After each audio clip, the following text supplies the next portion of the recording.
क्या है, cause and effect के रिलेशनशिप को एस्टेब्लिश करना। यस और नो जी। एक्सपेरिमेंटल रिसर्च में हम लोग क्या होते थे कि हमारे पास एक कॉज होता था और उसी को हम लोग मैनिपुलेट करते थे और ये देखते थे कि इस कॉज की वजह से इफेक्ट क्या पड़ेगा और वो कितना पड़ेगा, किस अमाउंट में पड़ेगा।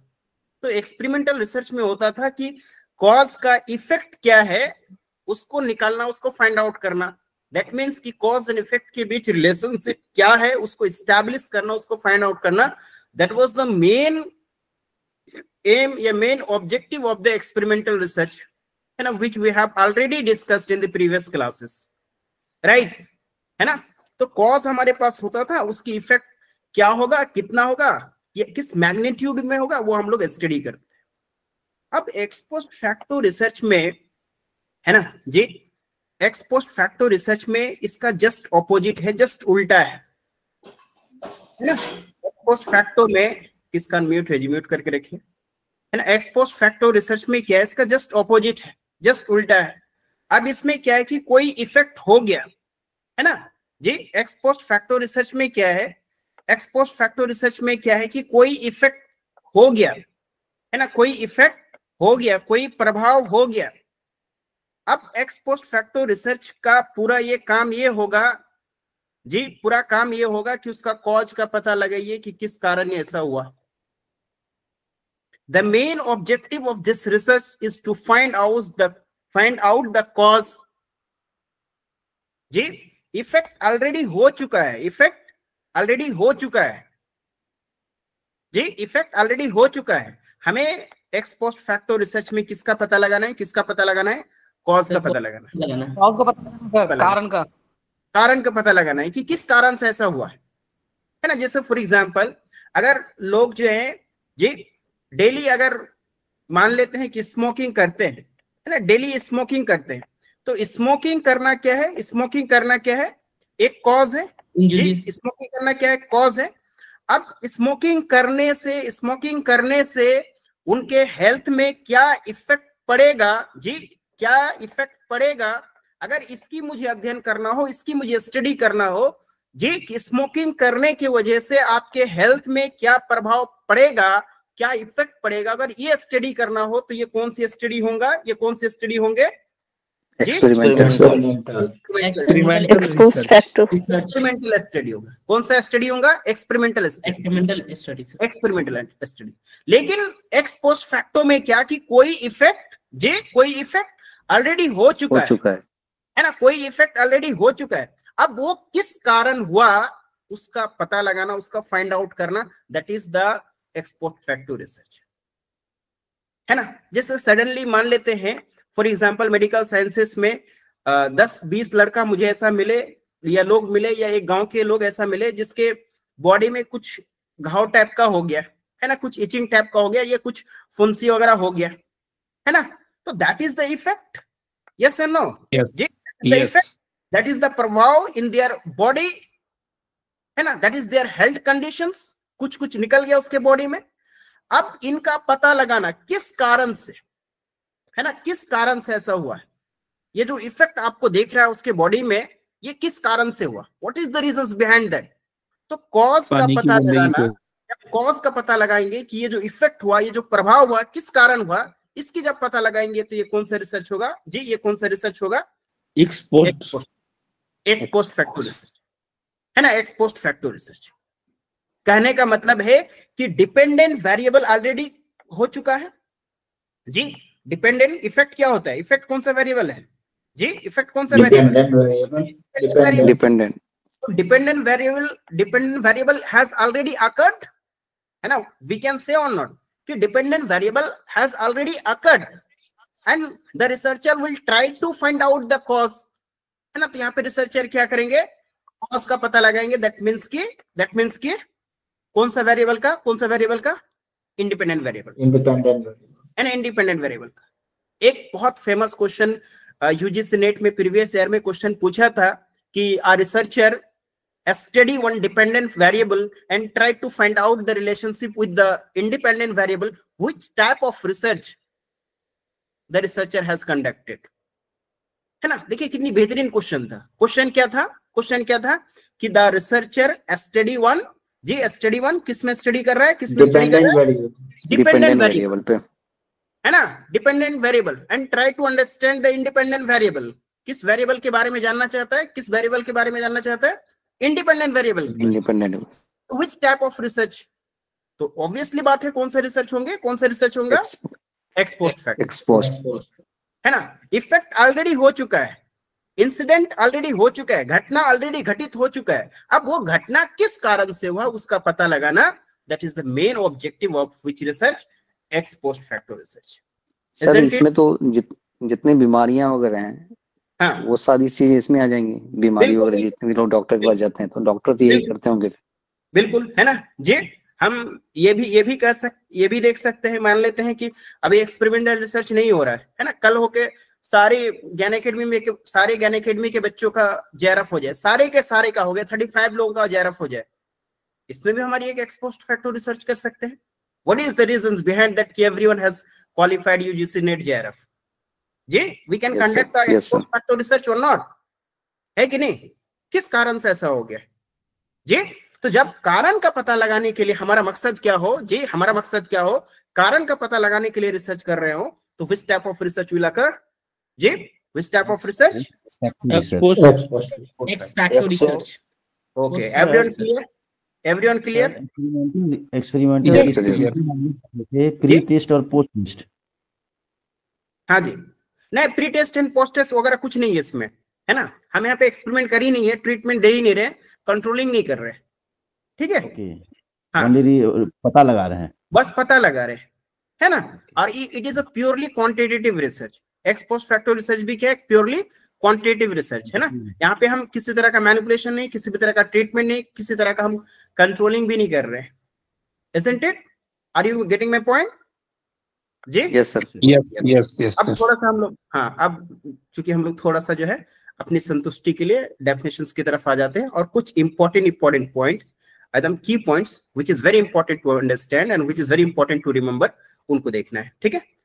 एक एक्स पोस्ट फैक्टो स्टडी को जो है आफ्टर द फैक्ट रिसर्च भी कहा जाता है, मतलब कोई फैक्ट हो चुका है, after the fact has already occurred, है ना, कोई फैक्ट, कोई इफेक्ट, कोई इंसिडेंट हो चुका है, अब उस पर हम स्टडी कर रहे हैं कि वो क्यों हुआ है ना, why this incident happened, why this effect happened, है ना, व्हाई दिस कहते हैं इंसिडेंट अकर्ड, तो that is also called the after the fact research, या फिर काउजल कॉम्परेटिव रिसर्च भी कहते हैं, है ना, काउजल कॉम्परेटिव रिसर्च भी कहते हैं, कैटेगरी ऑफ, हाँ जी, causal comparative research, है ना, that category of research design in which the investigation starts after the fact has occurred, है ना, which is very important point।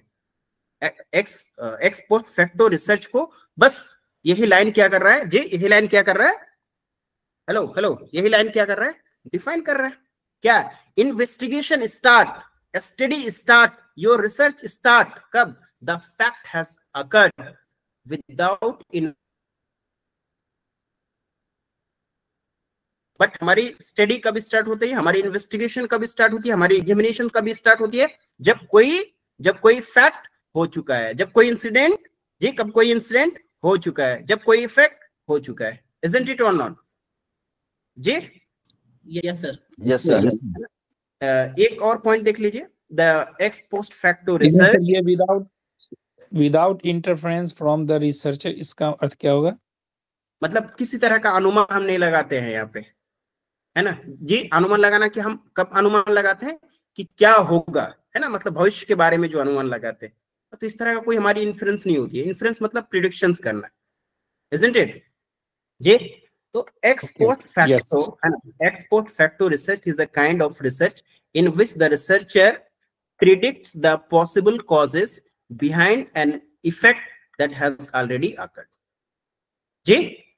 X post facto researcher क्या करते हैं, प्रिडिक्ट द पॉसिबल कॉजेज, मतलब find out करने की कोशिश करते हैं किसका, क्या कारण रहा होगा, पॉसिबल कॉजेज क्या है, ये जो इफेक्ट है जी, कोई इफेक्ट ऑलरेडी हो चुका है, कोई घटना ऑलरेडी घटित हो चुकी है, अब उसका पॉसिबल कॉजेज क्या है,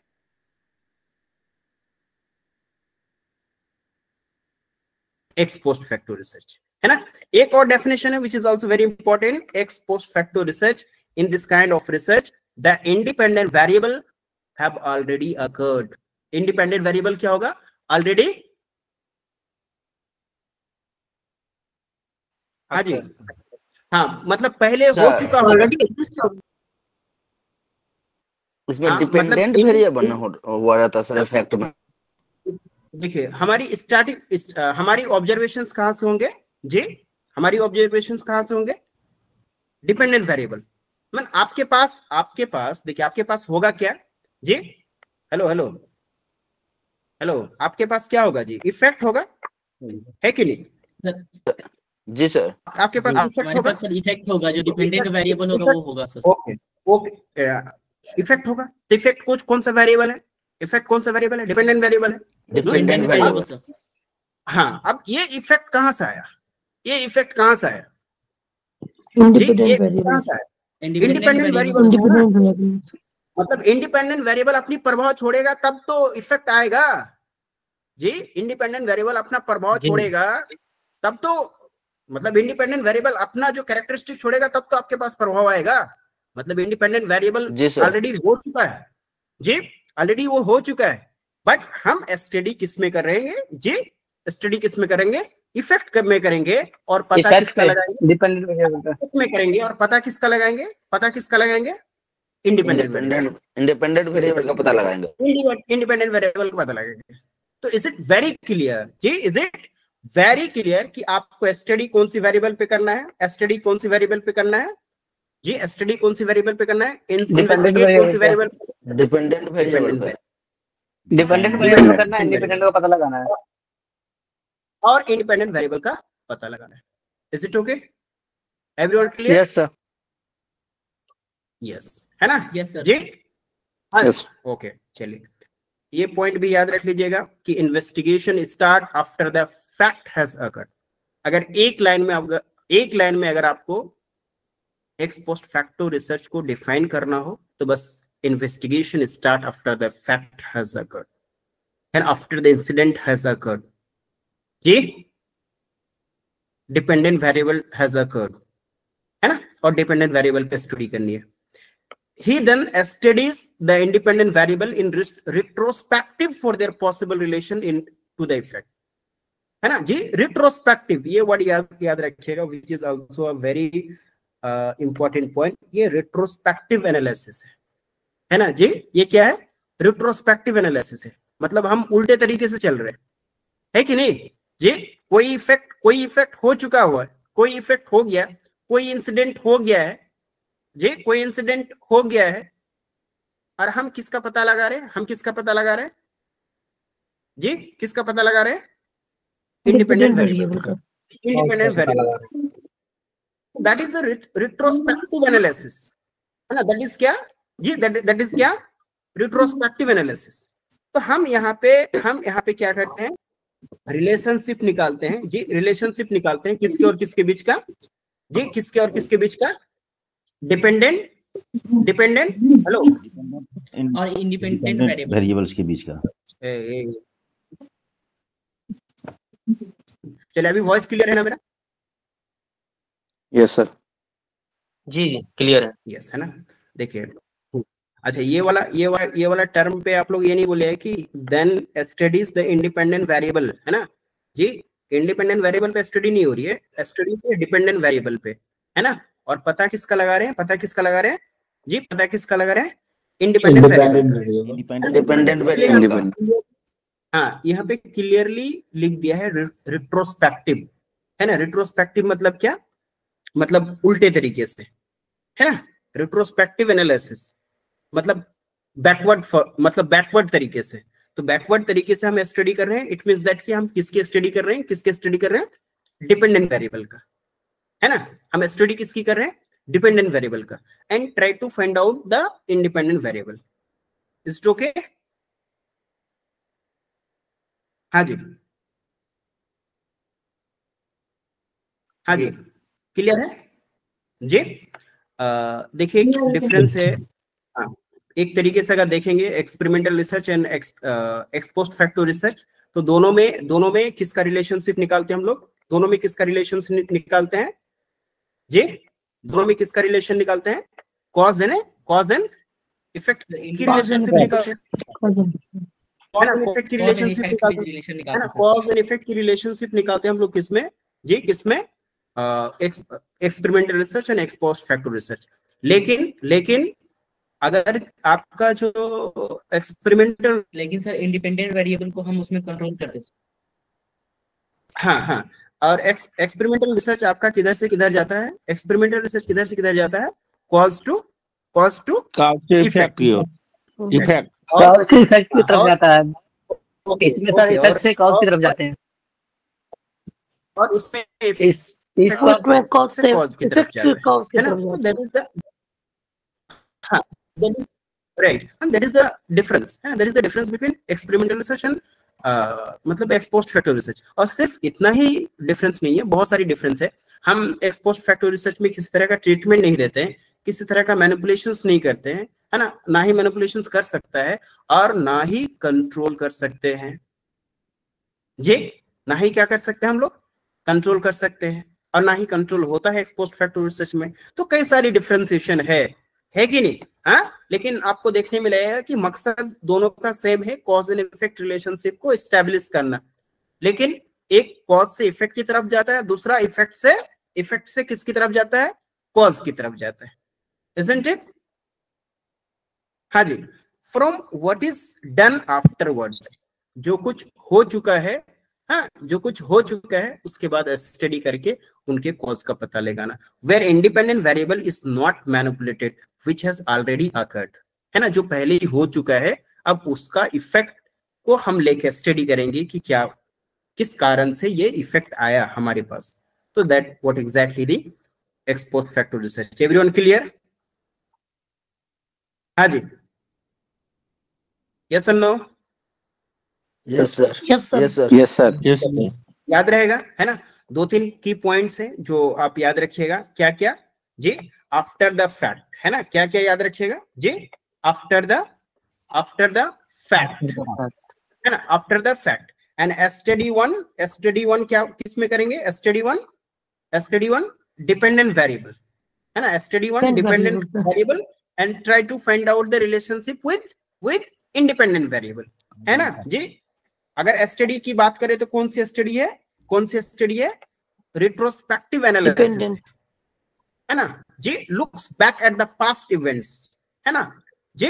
तो रिट्रोस्पेक्टिव एनालिसिस है। आफ्टर द फैक्ट तो मुझे लगता है कि इसमें कोई दिक्कत नहीं होगा, हो जाएगा, isn't it? आगे बढ़े हम लोग। हाँ जी, हाँ जी, मुंतकिन कौशल, ब्राजेश, Hina, Aashna, Hariya, Ahlullah. Yes sir, yes sir, yes sir, yes sir. Okay, चलिए। Yes sir. एक कॉम्परेटिव रिसर्च है, वैसे बहुत आसान है ये कॉम्परेटिव रिसर्च है। क्वालिटेटिव भी हो सकता है, क्वांटिटेटिव भी हो सकता है, कुछ भी हो सकता है। बस कॉम्परेटिव मतलब कि कंपेयर करना, चाहे दो ग्रुप के बीच, या दो ऑर्गेनाइजेशंस के बीच, या दो सोसाइटी के बीच, या दो कल्चर के बीच, या दो नेशंस के बीच। हाँ, अगर सिर्फ कंपेयर कर रहे हैं, डिफरेंस देख रहे हैं कि साउथ इंडियन का कल्चर और जो नॉर्थ इंडियन का कल्चर, इसमें क्या डिफरेंस है, हाँ, बीजेपी और कांग्रेस में क्या अंतर है, क्या डिफरेंस है, उसके आइडियोलॉजी में क्या डिफरेंसेस है, अगर मुझे स्टडी करनी है ना, एक स्कूल और दूसरे स्कूल के बीच हम कंपैरिजन करें, एक सब्जेक्ट और दूसरे सब्जेक्ट के बीच अगर हमें कंपैरिजन करें, हम ये कंपैरिजन करें कि private schools and government schools में अच्छी पढ़ाई किस स्कूल में होती है, उसकी अगर हम कंपैरिजन करें, तो सिंपली इट मीन दैट कि अगर हमारा पर्पस क्या है स्टडी करने का, कि कंपैरिजन करना, डिफरेंस देखना दो ग्रुप्स के बीच, या दो ऑर्गेनाइजेशंस के बीच, या दो एंटिटीज के बीच, या दो सोसाइटी के बीच, या दो कल्चर्स के बीच, या दो नेशंस के बीच, या दो स्टेट के बीच, या दो डिस्ट्रिक्ट के बीच। तो इस तरह की स्टडी को हम लोग कौन सी स्टडी कहते हैं जी? कौन सी स्टडी कहते हैं जी? Comparative study, comparative research, comparative study. Sir वक्त को इसमें शामिल कर दिया जाए, जैसे आजादी से पहले हिंदुस्तान के हालात और आजादी के बाद के हालात, उस पर रिसर्च किया जाए तो क्या हो जाएगा फिर? उसमें भी, हाँ बिल्कुल, वो भी आपका कंपैरेटिव स्टडी होगा। हाँ, तो इसलिए ना कहा गया कि इसमें जो है ना क्वांटिटेटिव डेटा भी हो सकता है, क्वालिटेटिव भी डेटा हो सकता है ना। लेकिन मतलब जो कॉम्पिटिशन जब भी आप करेंगे तो आपकी कोशिश ये होनी चाहिए कि जो आपकी मेजरमेंट है ना जी, आपकी जो मेजरमेंट है वो मेजरमेंट नंबर्स में हो, है ना। जब भी आप कंपेयर करेंगे तो आपकी कोशिश होनी चाहिए कि वो नंबर्स में हो, तो बेहतर तरीके से आप कंपैरिजन कर सकते हैं, है ना। बेहतर तरीके से मतलब किसी का कंपैरिजन सब्जेक्टिव वे में करना, है ना, सब्जेक्टिव वे में कंपैरिजन करना और उसको जस्टिफाई करना, उसका वैल्यूशंस निकालना, व्हिच इज डिफिकल्ट, है ना। लाइक कि मतलब जो है नरेंद्र मोदी जी अच्छे हैं या फिर क्या कहते हैं आपका मनमोहन सिंह अच्छे थे, दोनों के बीच कंपैरिजन करना इन सब्जेक्टिव मैनर, है ना, तो व्हिच इज वेरी डिफिकल्ट, है ना। लेकिन अगर आपको दो स्कूल के बीच एकेडमिक अचीवमेंट का अंतर करना हो कि प्राइवेट स्कूल का एकेडमिक अचीवमेंट क्या है और गवर्नमेंट स्कूल का एकेडमिक अचीवमेंट क्या है, तो हम इस अचीवमेंट को मतलब क्वांटिफाई करके नंबर्स में कर सकते हैं कि प्राइवेट स्कूल्स का मान लेते हैं फॉर एग्जांपल, आपके पास एक डेटा आएगा कि प्राइवेट स्कूल का जो एकेडमिक अचीवमेंट है ऑन एन एवरेज 80% है ना, और सरकारी स्कूल का 50% है, then we can easily compare, yes और नो। तो जब हम चीजों को क्वांटिफाई कर देते हैं तो वहां पे बहुत आसान होता है कंपैरिजन करना, बट इन सब्जेक्टिव मैनर में थोड़ी डिफिकल्टी होती है, थोड़ा सा सब्जेक्टिव वाला जो मतलब बू आती है उसमें, बट वी कैन, है ना, कर सकते हैं ऐसा, बिल्कुल नहीं कि नहीं कर सकते, बट कर सकते हैं। There is some limitations also out there, isn't it? Clear है कॉम्पिटिटिव स्टडी? सर कल हम लोग जो सर्वे एनालिसिस जो किए थे वो इसका एग्जांपल हो सकता है। सर्वे एनालिसिस में आप सिर्फ कंपैरिजंस अगर करेंगे तो दो चीज के बीच कंपैरिजन कर लेंगे, है ना। ये कोई एक सेपरेट स्टडी नहीं है, मतलब कॉम्पिटिटिव स्टडी। अगर मतलब कॉम्पिटिटिव स्टडी के अंदर आप सर्वे भी इंक्लूड कर सकते हैं, है ना। दो ग्रुप को लेंगे तो ऑब्वियसली वो सर्वे आ जाएगा। जब आप ये प्राइवेट स्कूल और गवर्नमेंट स्कूल का एकेडमिक अचीवमेंट अगर आप डिफरेंशिएशन देखेंगे, इट इज ऑलरेडी सर्वे, है ना, इट्स बिकम क्या है, सर्वे जी, ये बिकम सर्वे हो जाएगा आपका। तो कंपैरेटिव स्टडी कोई सेपरेट एंटिटी नहीं है। जस्ट पर्पस क्या है कि दो चीज के बीच अगर जी, दो चीजों के बीच अगर आप कंपेयर कर रहे हैं तो उसको कंपैरेटिव स्टडी करेंगे। ये एक्सपेरिमेंटल भी हो सकता है जी, जब हम दो मेथड्स के बीच कंपैरिजन करेंगे तो एक्सपेरिमेंटल भी हो सकता है, ये सर्वे भी हो सकता है जी, तो हो सकता है। Is it okay? हाँ जी, yes sir, yes sir, yes sir, yes, है ना। अब दो तीन क्वालिटेटिव रिसर्च है जो मैं अभी आपके साथ डिस्कस करूंगा, लेकिन थोड़ा सा सरफेस लेवल पे स्टडी करेंगे। हाँ, क्यों सरफेस लेवल पे स्टडी करेंगे? अभी आपको पेपर 2 में ये सारी क्वालिटेटिव रिसर्च एक एक बार करके पढ़नी है, और उसमें पेपर 1 वाले भी पढ़ेंगे और पेपर 2 वाले सारे लोग पढ़ेंगे, सबको पढ़ना कंपलसरी है, सब लोग आते हैं वहां पे, है ना। तब फिर एक एक क्वालिटेटिव रिसर्च में मतलब जैसे अभी केस स्टडी मैं आपके साथ डिस्कस करूंगा, केस स्टडी पूरी क्लास में चलेगा, पूरी एक क्लास में चलेगा, 2 घंटे की क्लास होगी, क्योंकि उसमें तो एग्जाम के आसपास होंगे, तो पूरी क्लास चलेंगे सिर्फ केस स्टडी पे। इथनोग्राफी पे पूरी क्लास चलेंगे, ग्राउंडेड थ्योरी पे पूरा क्लास चलेगा, है ना। तो अभी तक के लिए थोड़ा सा जी स्टार्टर ले लीजिए। स्टार्टर समझ रहे हैं ना? Yes sir, no? Yes sir, yes sir, yes sir, basic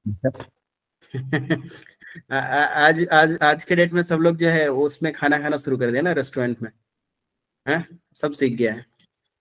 starter main course है, तो अभी स्टार्टर ले लीजिए, मेन कोर्स बाद में, है कि नहीं जी? आप लोग से पूछता हूँ, केस स्टडी के बारे में क्या जानते हैं? हाँ जी, कौन बोलेंगे? Case study, what about case study? Sadia, Hashmi? Sir method of research है सर, ये किसी इवेंट या हादसा की इन डेप्थ स्टडी की जाती है, इसके बारे में इन डेप्थ नॉलेज मालूमात की जाता है। ओके ओके ओके, राजीव जी? सर ज़्यादा तो आइडिया नहीं है, लेकिन जो है सो इसके बारे में कह सकते हैं कि यह एक रियल रिसर्च है, रियल स्टडी है किसी भी चीज़ के बारे में। अगर हम एक यूनिट फैमिली या हम सोसाइटी का एनालिसिस करते हैं, रिसर्च करते हैं, तो उसका रियल पता लगाते हैं, उसके डीप तक जाते हैं। ओके ओके ओके, आयशा नसीब? यस है ना, आप बोल रही थी, बोलिए, है ना। सर ये इन डेप्थ स्टडी है, एक सिंगल यूनिट पे यहाँ पे स्टडी होता है, और ये इंसान वो इंसान जीता जागता होता है, मतलब जीवित इंसान पे स्टडी होता है इसमें। That's very good. जीवित इंसान सर पे किसी study होती है, ऑर्गेनाइजेशन ये पे भी तो हो सकता है ना, हाँ किसी ऑर्गेनाइजेशन से किसी भी इंस्टीट्यूशन जी। ऑर्गेनाइजेशन। जी सर, किसी इंस्टीट्यूशन में, किसी ऑर्गेनाइजेशन में, है ना, कोई सिंगल एंटिटी बोल दीजिए कि कोई सिंगल एंटिटी जी में, जी जी है ना। Okay that's good, very good. Ahlullah, हाँ जी अहलुल्लाह साहब, इमरान साहब, मुशर्रफ, सद्दाम जी, हाँ जी मसूद साहब बोलिए। मुद्दे पर इंस्टीट्यूशन ऑर्गेनाइजेशन से भी पहले डीपली उस पर स्टडी किया जाता है सर, और सिर्फ उसी के बारे में शुरू से लेकर आखिर तक। चलिए, आपकी बात कुछ दूर से आ रही थी, कुछ नजदीक से आ रही थी, लेकिन कुछ बात लास्ट में आई, अच्छी बात है। चलिए ठीक है, इमरान साहब। हेलो, हाँ हाँ जी जी, हेलो सर। चलिए मैं बोलूं। हाँ जी, hello hello hello, yes sir. Yes, चलिए अगर आप लोग की इजाजत हो तो मैं बोलूं। म्यूट कीजिए जी, म्यूट कीजिए। यस सर, बोलिए बिल्कुल सर। ओके ओके, चलिए म्यूट कीजिए। देखिए केस स्टडी, एक तो ये प्योर क्वालिटेटिव रिसर्च है ना, इसमें कोई शक नहीं है ना। और क्वालिटेटिव रिसर्च है तो मतलब इन डेप्थ स्टडी होता है ना जी, इन डेप्थ स्टडी।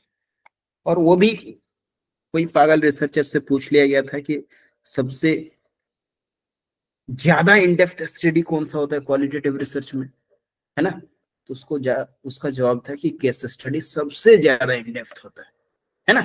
खैर कितना ज्यादा इन डेप्थ होता है उसका कोई पैरामीटर है नहीं कि कितना ज्यादा इन डेप्थ हम जा रहे हैं स्टडी करने का, है? लेकिन ये बात सत्य है कि केस स्टडी में बहुत कॉम्प्रिहेंसिव स्टडी होता है ना। हर पहलू को, हर कॉन्टेक्स्ट को, हर एस्पेक्ट्स को, हर संदर्भ को, है ना, इसमें शामिल किया जाता है। हर संदर्भ को देखा जाता है ना। हाँ जी, पीएन दुबे साहब हैं? जी सर, जी सर। एकदम स्पष्ट क्लियर। Hello sir. जी सर। जी, केस स्टडी में दो बातें अभी स्पष्ट क्लियर है। एक कि ये केस स्टडी क्या है, कौन सी रिसर्च है जी, कौन सी रिसर्च है? हाँ जी शाजिया मुशर्रफ, कौन सी रिसर्च है?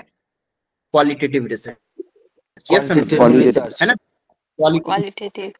और दूसरी बात है कि क्वालिटेटिव है लेकिन बहुत इन डेप्थ और बहुत कॉम्प्रिहेंसिव स्टडी है ना, इन डेप्थ स्टडी, काफी कॉम्प्रिहेंसिव और इन डेप्थ स्टडी किया जाता है। हाँ बिल्कुल बिल्कुल, बहुत कॉम्प्रिहेंसिव वे में इसकी स्टडी किया जाता है। ये वर्ड यूज किया केस स्टडी, है ना। केस मतलब एक केस, वो एफआईआर वाली केस नहीं, हाँ।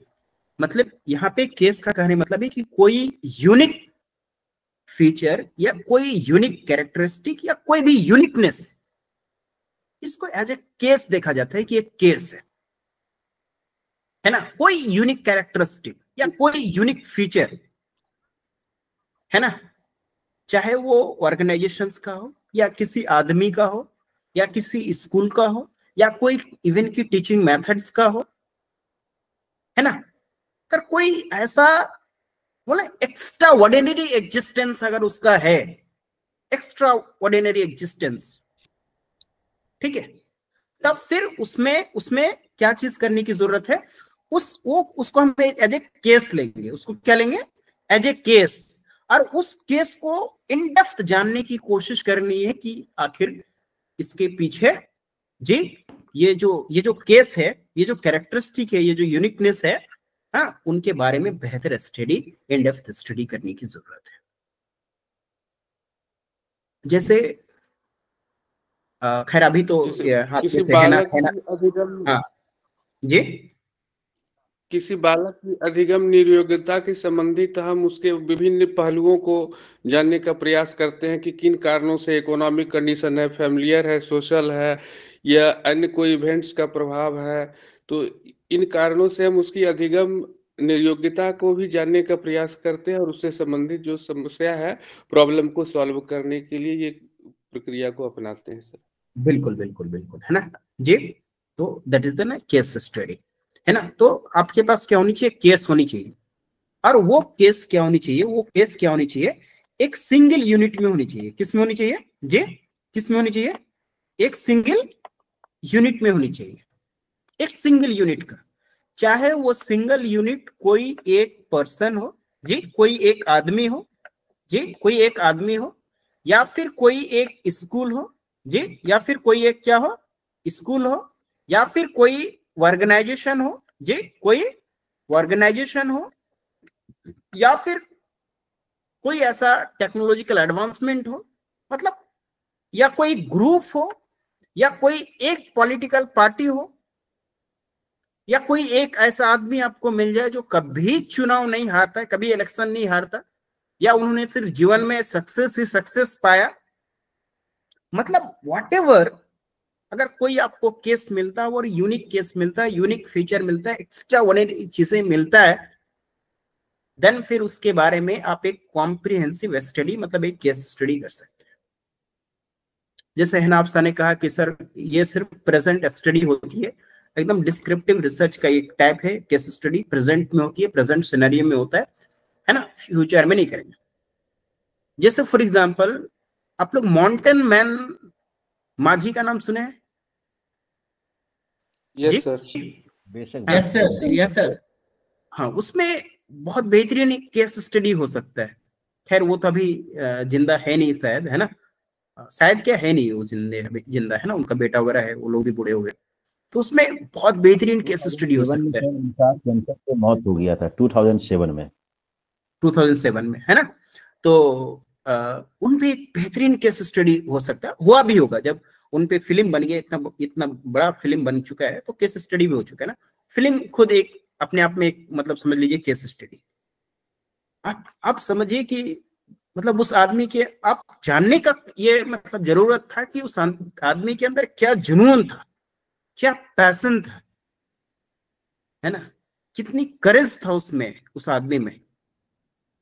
तो ऑफ कोर्स वो सारी चीजें जानने की जरूरत था, एक बहुत बेहतरीन केस स्टडी होता है। हाँ, हुआ भी होगा, है ना, देखेंगे तो रिसर्च हुआ ही होगा, कई थीसिस होंगे, कई लोग पीएचडी किए होंगे उसके लाइफ में, है कि नहीं, है ना। खोजने जाइएगा तो कई लोग पीएचडी कर लिए होंगे उसके जीवन में, है ना। एपीजे अब्दुल कलाम के जीवन पे कई सारी केस स्टडी हुई है, कई सारी स्टडी हुई, कई लोगों ने पीएचडी थीसिस लिखा। महात्मा गांधी के जीवन में कई लोगों ने पीएचडी थीसिस लिखा। कोई पर्टिकुलर ऑर्गेनाइजेशन है तो उसमें भी लोग स्टडी करते हैं यूनिक कैरेक्टरिस्टिक का, तो that is the case study, isn't it? Everyone clear case study के बारे में? यस हाँ सर, जी, यस सर। Yes sir. हाँ, तो इसमें याद रखिएगा जी कि case study as a method of research focus on in depth of a unit, है ना, वर्क केस इन टोटलिटी। एक केस हो, है ना, चाहे वो एक सिंगल यूनिट हो, और जो भी चीजें चाहे वो ग्रुप में भी है, लेकिन हम उसको एज ए सिंगल यूनिट मानेंगे, है ना। कोई ऑर्गेनाइजेशन भी है तो ऐसे उसको सिंगल यूनिट मानेंगे। दिस केस में बी एन इंडिविजुअल, कोई प्रोग्राम भी हो सकता है, कोई इवेंट भी हो सकता है, कोई इंस्टीट्यूशन भी हो सकता है, कोई एक्टिविटी भी हो सकता है, लेकिन बशर्ते कि हम उसको एक सिंगल यूनिट मानेंगे। कोई एक एजुकेशनल प्रोग्राम जो जिसने बहुत बेहतरीन एजुकेशन में छाप छोड़ी, जैसे आरटीई है, राइट टू एजुकेशन एक्ट 2009 का जो है ना, उस पे केस स्टडी आप कर सकते हैं, है ना। उसके अचीवमेंट पे आप केस स्टडी कर सकते हैं, मिड डे मील पे कर सकते हैं, कोई पॉलिटिशियंस पे कर सकते हैं, है ना। तो कहते हैं कि स्टडी वन यूनिक कैरेक्टरिस्टिक और future. Study one the unique या एक्स्ट्रा ऑर्डिनरी थिंग्स, है ना। तो उसको अजय हम केस स्टडी लेंगे, study one a single unit. Is it okay? Everyone clear है? सर एक प्रश्न था सर यस सर। कि ये केस हाँ जी, स्टडी में कोई प्रॉब्लम हो तभी उस पर किया जा सकता है, या बिना प्रॉब्लम के भी हम किसी पर केस स्टडी कर सकते हैं सर? देखिए रिसर्च में क्या कहते हैं, जब भी कोई टॉपिक ले लेते हैं वो खुद में एक प्रॉब्लम है ना जी। एक एक जो डे टू डे लाइफ की समस्या है ना, और एक रिसर्च प्रॉब्लम है ना। मतलब रिसर्च टाइटल जैसे ही ले लिया, कोई भी हो सकता है, वो इटसेल्फ अ रिसर्च प्रॉब्लम, पहला स्टेप सर प्रॉब्लम है। हाँ हाँ। तो जैसे आप to find out the education, to find out the academic achievement of the students, एक रिसर्च प्रॉब्लम है ना। रिसर्च प्रॉब्लम है इसलिए आप उस पर स्टडी कर रहे हैं। अगर कोई प्रॉब्लम ना होता तो आप उस पर स्टडी नहीं करते, है ना जी। तो ये प्रॉब्लम इट नॉट मीन्स कि एक समस्या, ये वाली जो डे टू डे लाइफ वाली हमारी समस्या है वो वाली नहीं कि हाँ प्रॉब्लम को, समस्या को सॉल्व करना है। किसी चीज को जानना, that is a research problem, है ना। आप अब उसमें स्टडी करेंगे। Is it okay? हाँ जी। Yes sir. पीएन दुबे साहब, इसलिए मैं केस स्टडी में इसलिए मैं इस पॉइंट को ज्यादा फोकस कर रहा था, एम्फेसिस कर रहा था कि जब आपके पास यूनिकनेस हो, है ना, एक केस हो, तब उस केस का स्टडी करेंगे, है कि नहीं, है ना। देन जाके वो इन डेप्थ जानने की कोशिश करेंगे, चाहे वो कुछ भी हो। एक स्टूडेंट भी हो सकता है, कोई एक टीचिंग मेथड भी हो सकता है, कुछ भी हो सकता है, बट यूनिक कैरेक्टरिस्टिक होनी चाहिए, यूनिक फीचर होनी चाहिए, केस के रूप में होनी चाहिए। हाँ अच्छा, फेलियर भी हो गया, वो भी हो सकता है। कोई फेलियर ऐसा नहीं कि सिर्फ अचीवमेंट है, कोई चीज अगर फेलियर हो गया, कोई कंपनी अगर डूब गई, कोई एजुकेशनल प्रोग्राम था जिसको इम्प्लीमेंट नहीं किया जा सका या घाटे में चला गया, उसमें भी केस स्टडी हो सकती है कि नहीं जी? यस और no? Yes sir. Yes sir. Case study के लिए लेकिन सामान्य तौर पर सर, जैसे जो क्राइम हुआ या कोई घटना हुआ तो तभी केस स्टडी होता है। लेकिन ऐसे सामान्य तौर पर हम लोग किसी भी मैटर से जुड़ा हम लोग के स्टडी कर सकते हैं, वो रिसर्च कहलाएगा कि सर केस स्टडी ही कहलाएगा? सिर्फ वो किसी मतलब कोई वो वाला जो केस आप बोल रहे हैं, जो एफआईआर वाला केस बोल रहे हैं? जी सर। हाँ जी, केस का अर्थ ही हो गया कि सर कि किसी भी जब तक कोई समस्या क्रिएट नहीं होता है तब तक वो केस नहीं बनता है। तो ये केस अगर बनता है सर, तो उसमें हम जनरली जो देखते हैं कि जो चाहे बालक के संबंधित हो, चाहे किसी सामाजिक घटनाक्रम से संबंधित हो, तो उस पर हम लोग स्टडी करते हैं। लेकिन अगर कोई घटनाक्रम नहीं हुआ हो तो वो जो रिसर्च कहलाएगा सर, तो वो ये सामान्य शोध कहलाएगा या केस स्टडी ही कहलाएगा वो भी सर? नहीं, वो उस पे आपका नेचर पे डिपेंड करता है कि एक्चुअली आप कौन सा स्टडी करना चाह रहे हैं, ठीक है, और उसका नेचर क्या है, आप मकसद क्या है ना, किस लेवल पे उसको देखना चाह रहे हैं, ठीक है। जहां तक केस स्टडी, एक जो जनरल वे में हम लोग बोलते हैं कि हाँ इसका केस स्टडी करते हैं, हाँ, तो इट मतलब नॉट अ टाइप ऑफ, आप ढेरी मतलब मूवीज वगैरह में भी देखे होंगे कि इस केस की स्टडी करो, है ना। तो उसको यहाँ पे सोशल साइंस के रिसर्च में उस मतलब तरीके से मत लीजिए कि वो वाली केस स्टडी है कि एक प्रॉब्लम है, अब इस प्रॉब्लम का तह तक पहुंचिए, है ना जी। सोशल किसी साइंस भी वो भी हकीकत की तह तक जाना ही केस स्टडी कहलाता है। हाँ, तो it is a part of that research, है ना। लेकिन सिर्फ बोले कि कोई इंसिडेंट हो, कोई घटना हो, तभी हम वहां पे केस स्टडी करेंगे, मतलब आपके हिसाब से कोई घटना हो जाएगी, कोई प्रॉब्लम क्रिएट होगा, तब जाके उस केस की हम स्टडी करेंगे, है ना जी। तो इट नेगेटिव सेंस में भी और पॉजिटिव सेंस में भी, दोनों वे में हो सकता है जी।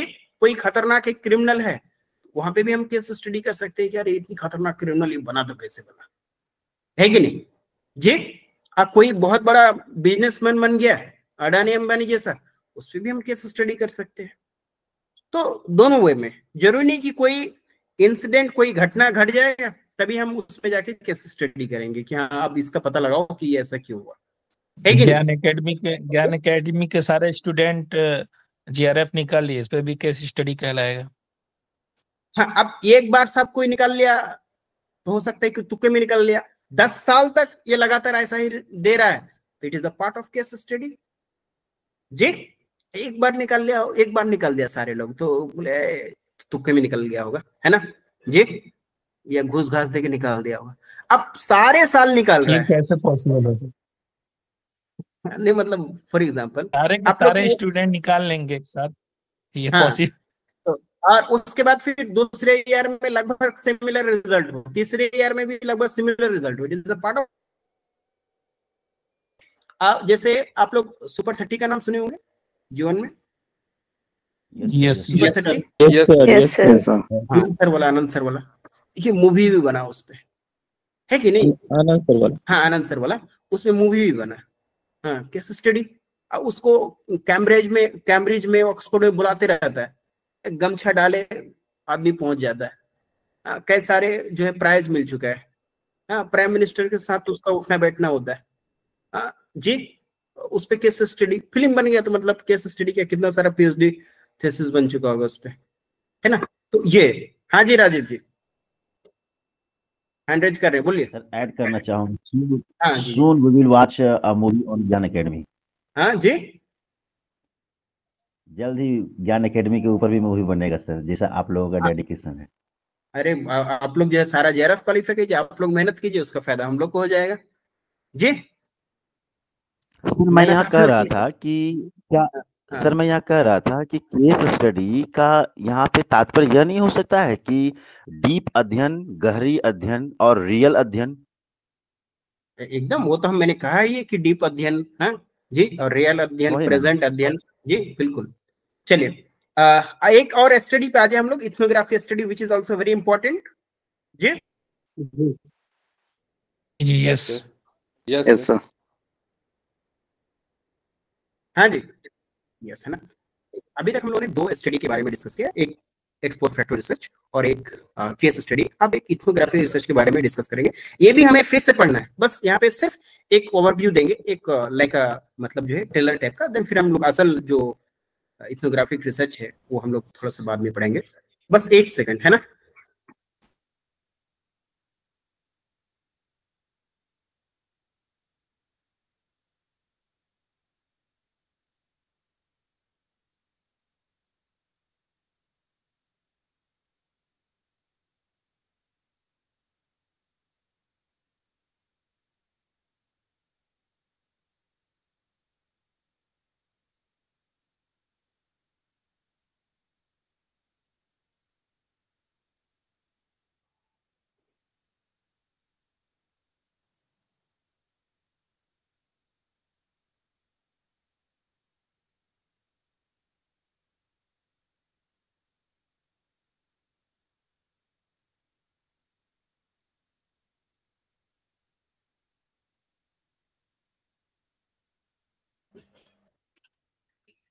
Hi, good morning.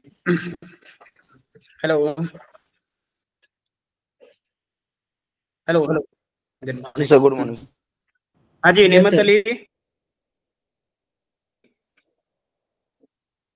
नेमत, ताशिन, तबस्सुम, अरिदिया, शाजिया। हाँ जी यस सर। सर कितना लेट, इथनोग्राफिक रिसर्च जो है वो डिस्क्रिप्शन और इंटरप्रिटेशन है सोशल कल्चरल,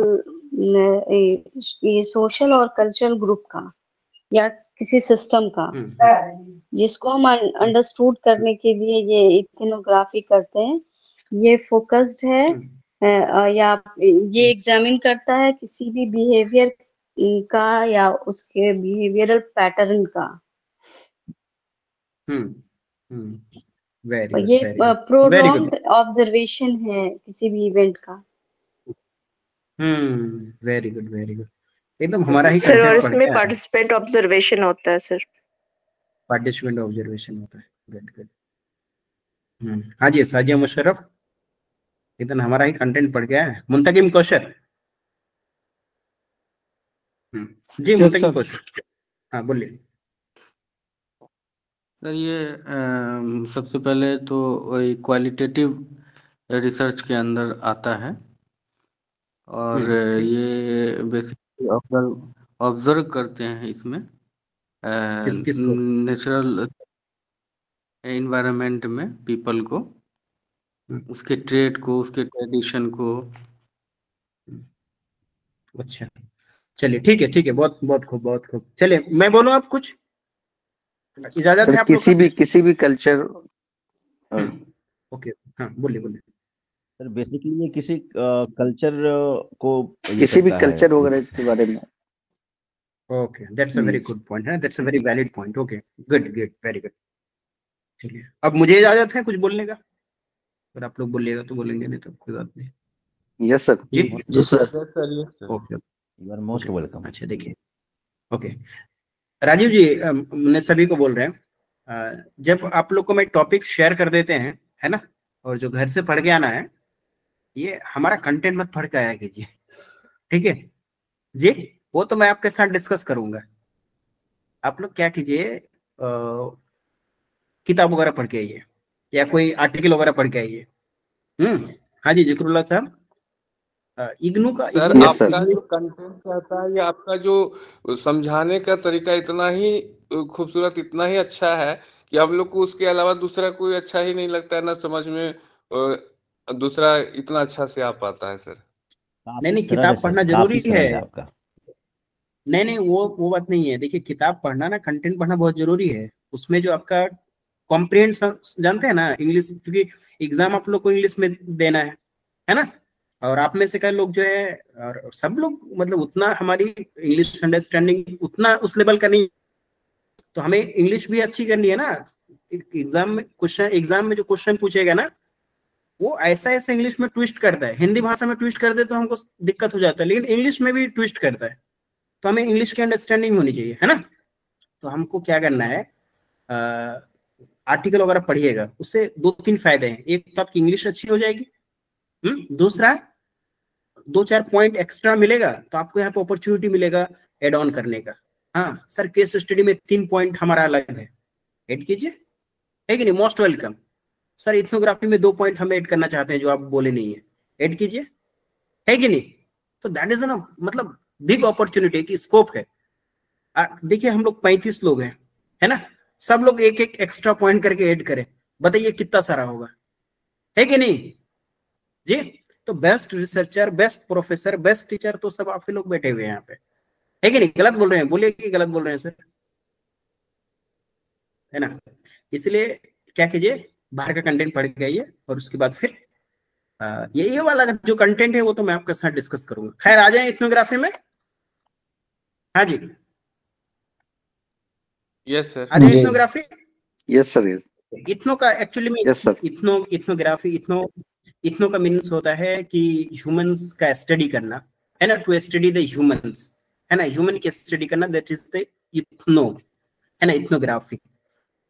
एक्चुअली में इसको डायरेक्ट रिलेट कर लीजिए कल्चर से, है ना। किसी भी कल्चर का अगर आपको स्टडी करनी है, कोई भी कल्चर ले लीजिए, चाहे आपका साउथ इंडियन कल्चर लो, ये आपके नॉर्थ इंडियन 17 कल्चर है ना, यूपी है तो वहां पे अलग अलग कल्चर है, साउथ इंडिया में जाएंगे तो वहां पे भी अलग अलग कल्चर, तो किसी पर्टिकुलर कल्चर ले लीजिए, है ना। अब इस पर्टिकुलर कल्चर का थिंकिंग पैटर्न्स क्या है ना, मीनिंग ऑफ लाइफ क्या है जी, एम ऑफ लाइफ क्या है, बिहेवियर का पैटर्न्स क्या है, इन सारी चीजों को ऑब्जर्व कीजिए, है ना। मकसद क्या है, to understand the particular culture. Andaman Nicobar चले जाइए, द्वीप समूह में, अंडमान निकोबार द्वीप समूह आप लोग देखे हैं ना जी, आइलैंड वगैरह। एक भारत की आइलैंड है, मैं उसका नाम अभी भूल रहा हूँ, बहुत खतरनाक आइलैंड है, वहां पे अभी तक कोई आदमी नहीं पहुंच पाया। एक यूएसए से एक लड़का आया था, उसको भी मतलब उस पर भी अटैक हो गया था, उन्होंने कुछ स्टडी कर पाया था। आप लोग जाइएगा ना, मार देगा दूर से। उन लोग को नाम क्या कहा जाता है, वो मतलब जो है जंगल में ही रहता है वो लोग, ठीक है। अंडमान निकोबार में बहुत सारे आपको मिल जाएंगे, इवन कि हमारी जो ये वेस्टर्न रीजन्स है वहाँ पे भी बहुत सारे ऐसा आपको। हाँ एक पर्टिकुलर ट्राइब है, और वो बहुत अजीब ट्राइब है। अफ्रीका का वो देश कांगोआ वगैरह चले जाइए, बहुत अजीब आपको ट्राइब मिलेगा, है ना। इंडोनेशिया चले जाइए, बहुत अजीब ट्राइब मिलेगा। अब उस पर्टिकुलर ट्राइब को देखिए, उसके कल्चर को देखिए, उसको समझिए कि उसका लाइफ का मीनिंग क्या है, है ना, उसकी लाइफ की मीनिंग क्या है, उनकी थिंकिंग पैटर्न्स क्या है, उसका एजुकेशनल एस्पिरेशंस क्या है जी, उसका बिहेवियर का पैटर्न्स क्या है, उस कल्चर का, इन सारी चीजों को अगर आपको इन्वेस्टिगेट करना है, आपको समझना है, तब जाके आप कौन सी स्टडी करेंगे जी, कौन सी स्टडी करेंगे, इथनोग्राफिक स्टडी करेंगे, है कि नहीं जी, कौन सी स्टडी करेंगे, इथनोग्राफिक स्टडी करेंगे। ऑब्वियस सी बात है, पता चल रहा है कि कौन सा रिसर्च होगा, क्वालिटेटिव होगा या क्वांटिटेटिव होगा जी, क्वालिटेटिव होगा या क्वांटिटेटिव होगा, यस और नो, क्वालिटेटिव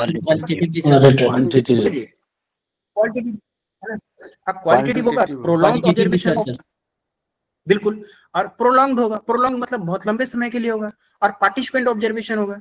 आप खुद समझिए कि जब किसी पर्टिकुलर कल्चर को आपको समझना है, तो आप उसके साथ आपको एक लंबे समय तक रहना पड़ेगा, उसके साथ रैपिड बिल्डिंग करना पड़ेगा, उसके साथ दोस्ती करनी पड़ेगी, हाँ, उसके साथ उठना पड़ेगा, उसके साथ बैठना पड़ेगा, उसके साथ खाना पड़ेगा, हाँ, उनका इंटरव्यू लेंगे, उसका कुछ फोटो लेंगे, कुछ इमेजेस लेंगे, कोई चीज देख रहे हैं तो उसको आप, कोई कस्टम है, शादी ब्याह कैसे होता है, अंतिम संस्कार कैसे होता है, कोई जब मृत्यु हो जाती है तो उसके अंत्येष्टि संस्कार कैसे होता है, सब देखिएगा, उन लोग कल्चर में बहुत अजीब अजीब होता है ना। आप जाके ट्राइब्स यूट्यूब में सर्च करके देखिए, नाक में कितना बड़ा बड़ा पहन के रहेगा, तो ये सब में कुछ मतलब जो है लोहा वगैरह से, मतलब एक अलग अलग कल्चर है, लेकिन बहुत अजीब आपको देख को लगेगा।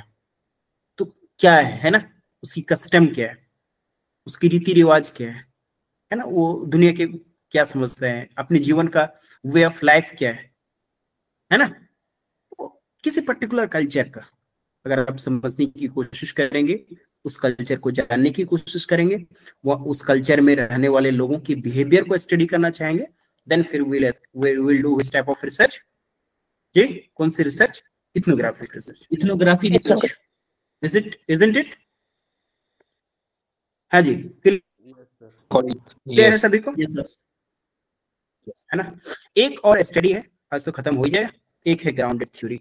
ग्राउंडेड थ्योरी का बहुत सारे टाइप है, और हम लोग पेपर 2 में इसको भी कम से कम 2 क्लास में पढ़ेंगे, ग्राउंडेड थ्योरी को कम से कम 2 क्लासेस में, ये भी बहुत इंपॉर्टेंट है। अभी सिर्फ ग्राउंडेड थ्योरी में, ये भी क्वालिटेटिव रिसर्च है जी, हेलो हेलो, यस जी जी, ग्राउंडेड थ्योरी में हमारा मकसद, हाँ, ग्राउंडेड थ्योरी में हमारा मकसद, हाँ, ग्राउंडेड थ्योरी में हमारा मकसद होता है कि थ्योरी को बिल्ड करना, थ्योरी को जनरेट करना, सिर्फ थ्योरी को, है ना, थ्योरी को क्या जनरेट करना, कोई सिचुएशन को लेके, या कोई फिनोमेना को लेके, या कोई ऐसा मतलब जो है कैरेक्टरिस्टिक को लेके, या एट्रीब्यूट्स को लेके, या कोई पर्टिकुलर सिचुएशन को लेके, अगर आपका मकसद है जी, अगर आपका मकसद है किसका, क्या, थ्योरी बिल्डिंग करना, है ना। लेकिन इसकी थ्योरी बेसिक रिसर्च की थ्योरी जैसा नहीं होगा। जैसे बेसिक रिसर्च की थ्योरी यूनिवर्सल एप्लीकेबिलिटी था या नहीं था, है कि नहीं जी, बेसिक रिसर्च की जो थ्योरी था वो यूनिवर्सल एप्लीकेबिलिटी था, है ना, वो एक लॉ की तरह पूरी दुनिया में अप्लाई हो, जैसे जीन पियाजे की थ्योरी। तो ये जो ग्राउंडेड थ्योरी में ना इस तरह का जी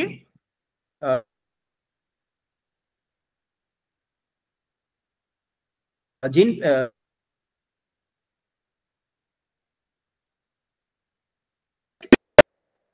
हाँ, जैसे अगर मान लेते हैं कि आम आदमी पार्टी अभी दिल्ली जीत लेगा या बीजेपी जीत लेगा, तो क्या थ्योरी रहा होगा इसके पीछे, तो ये जो सिचुएशन है ना, इसको एक्सप्लेन करेंगे, है, तो जब इसको एक्सप्लेन करेंगे तो एक थ्योरी, है ना, तो एज ए थ्योरी इसको बिल्ड करेंगे। तो जब मकसद हो कि किसी सिचुएशन का, या किसी एट्रीब्यूट्स का, या किसी कैरेक्टरिस्टिक का एज ए थ्योरी के रूप में उसको बिल्ड करना, दैट इज थ्योरी मीन्स होता है कि किसी पर्टिकुलर सिचुएशन को एक्सप्लेन करना। तो जब आप किसी पर्टिकुलर सिचुएशन को एक्सप्लेन करेंगे, तो इसी को हम लोग कौन सी थ्योरी बोलेंगे जी, कौन सा रिसर्च बोलेंगे, हाँ जी, कौन सा रिसर्च बोलेंगे, grounded theory, grounded theory study, grounded. तो ग्राउंडेड थ्योरी में अभी सिर्फ इतना याद रखिएगा कि यहाँ पे हम लोग थ्योरी बिल्ड करेंगे, ओके। अब नेक्स्ट है फिनोमेनोलॉजी रिसर्च। फिनोमेनोलॉजी रिसर्च के बारे में कौन बोलेंगे, फिनोमेनोलॉजी रिसर्च, हाँ जी, एनीवन, चलिए लास्ट में इसको भी मैं ही बोल देता हूँ ना। फिनोमेना का मीनिंग आप जानते ही हैं जी, फिनोमेना मीन्स कोई घटना है ना, कोई इंसिडेंट। अब मतलब कोई ऐसी घटना हो गया, कोई ऐसी इंसिडेंट हो गया, ठीक है, और उस इंसिडेंट के बारे में स्टडी करना कि वहां के जो लोग थे उन्होंने उस इंसिडेंट के बारे में क्या एक्सपीरियंस किया, उनकी क्या अनुभव रहा, है ना। तो हमारी स्टडी का जब मकसद हो कि उसके अनुभव को बयां करना, है ना, उसके अनुभव को एक्सप्लोर करना, उसकी जो एक्सपीरियंसेस है उनकी एक्सपीरियंसेस को जानना, राइट, है ना। जैसे एक भोपाल में मिथेल आइसोसाइनाइड का शायद मतलब गैस लीक हुआ, सुने थे आप लोग जी? हाँ, यस सर, भोपाल की गैस ट्रेजेडी हुआ था। अगर आप लोग मूवी देखते हैं या वेब सीरीज देखते हैं, देखने के शौकीन है, तो उस पे एक अच्छी वेब सीरीज बना है, ट्रेन मैन ऐसा करके कुछ नाम है। आप में से कोई देखा है? रेलवे मैन शायद, आप में से कोई देखा है जी? नाम सुने सर, देखे नहीं है। अरे क्या करते हैं आप लोग, बस जनगणना के लिए आए सर, एग्जाम का टाइम था, नहीं दे पाए थे। अरे एग्जाम जाए दूर में, है ना, पहले ये सब देखा कीजिए जी। देखिए रेलवे मैन है, नेटफ्लिक्स में है ना जी, मेरे पास आईडी ले लीजिएगा तो देखिएगा, बहुत अच्छी है। मैं देखा हूँ एक दिन में, ज्यादा एपिसोड नहीं है, 4-5 एपिसोड है, बहुत अच्छी है। तो उससे आपको समझ में आएगा, मतलब जाके देख ही लीजिए वो, है ना, बहुत अच्छी है द रेलवे मैन, ठीक है। कहने का मतलब है कि जब ये गैस लीक हुआ और उस समय का जो मंजर था, जो मंजर उस समय हुआ, जो स्थिति उत्पन्न हुई, जो लोगों ने उस समय फेस किया, मतलब आपकी आंखों के सामने किसी की जान निकल रहा, तड़प तड़प के निकल रहा। आप उस समय क्या एक्सपीरियंस कर रहे हैं, आप उस समय क्या फील कर रहे हैं? आपकी जान बच गई, आप क्या फील कर रहे हैं? आपकी आंखों के सामने सैकड़ों लोग दम तोड़ रहे हैं। ये जो घटना है, अब इस घटना में जो लोग बचे हुए हैं, हम उससे जाके उनकी एक्सपीरियंसेस का स्टडी करते हैं। वो लिव्ड एक्सपीरियंस जो उन लोगों ने जिया है, उस इंसिडेंट का अपने आंखों के सामने खुद जिया है। तो अगर हमें इस पे स्टडी करनी हो तो कौन सा स्टडी होगा जी? कौन सा स्टडी होगा?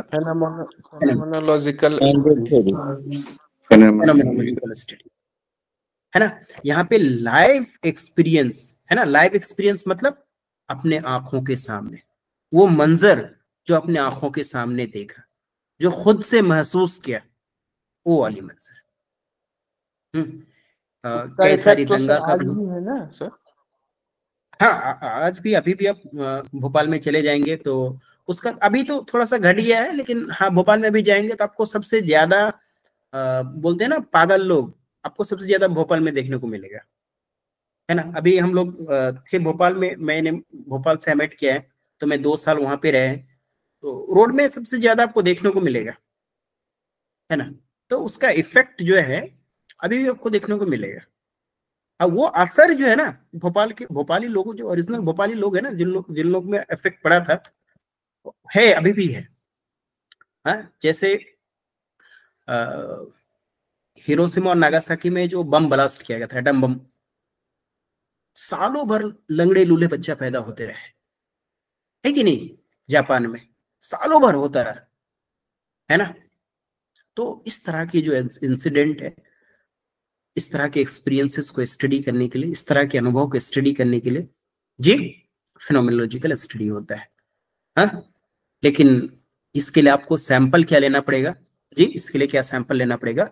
उन लोगों को लेना पड़ेगा जिन्होंने वो मंजर अपने आंखों से देखा, है ना, वो स्थिति खुद अपने आप क्या कहते हैं एक्सपीरियंसेस क्या हो, अनुभव क्या हो, तब जाके आप उस पर स्टडी करेंगे।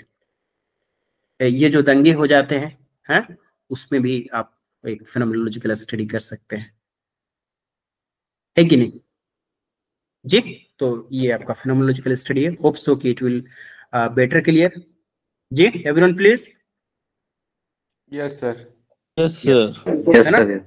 तो हाँ, ये भी एक क्वालिटेटिव इन नेचर का, तो देखिए बोलने से ही लग जाता है कि क्वालिटेटिव इन नेचर का होगा, है कि नहीं जी? बोलने से लगता है कि क्वालिटेटिव इन नेचर का होगा, तो ये भी क्वालिटेटिव नेचर होगा। ग्राउंडेड थ्योरी भी क्वालिटेटिव नेचर का है। इसके बाद इथनोग्राफी भी क्वालिटेटिव इन नेचर का है, केस स्टडी भी क्वालिटेटिव इन नेचर का है, और एक्स पोस्ट फैक्टो रिसर्च जो है प्योरली क्वांटिटेटिव रिसर्च है। कॉम्परेटिव स्टडी दोनों भी, हाँ दोनों भी हो सकते हैं। ठीक है, तो आज यही तक रखें, अगर आप लोगों की इजाजत हो तो। हाँ जी, यस क्या विचार है आप लोग का? Yes sir. Types of research देखिए,